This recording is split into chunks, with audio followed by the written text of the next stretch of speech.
दोस्तों, क्या आपको पता है कि हम भारतीय दुनिया में सबसे ज़्यादा सोना खरीदते हैं, लेकिन फिर भी सोने का भाव हम तय नहीं करते। हम बस विदेशी बाजारों के भाव को मानने पर मजबूर हैं। लेकिन अब यह खेल पलटने वाला है। भारत अब सोने के बाजार में प्राइस टेकर नहीं, बल्कि प्राइस मेकर बनने की तैयारी कर रहा है। हाल ही में हुए रत्न एवं आभूषण सम्मेलन में विशेषज्ञों ने एक बड़ा दावा किया है।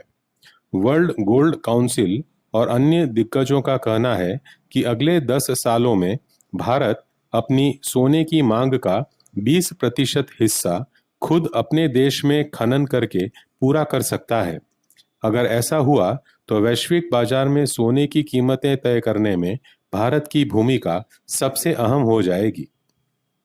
अभी स्थिति यह है कि हमारे देश में आम जनता के पास करीब 25,000 टन सोना है, जबकि सरकार के पास सिर्फ 800 टन।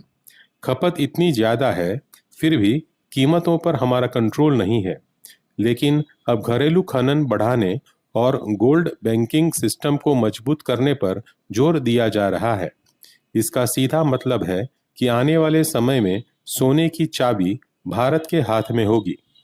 विशेषज्ञों ने यह भी सलाह दी है कि हमें पारदर्शिता और नैतिक तरीके से सोने की आपूर्ति करनी होगी। साथ ही 24 कैरेट सोने के निर्यात पर लगी पुरानी पाबंदियों को हटाने की मांग भी की गई है। तो तैयार हो जाइए, क्योंकि आने वाले समय में सोने की चमक और उसकी कीमत दोनों पर भारत का ही सिक्का चल सकता है।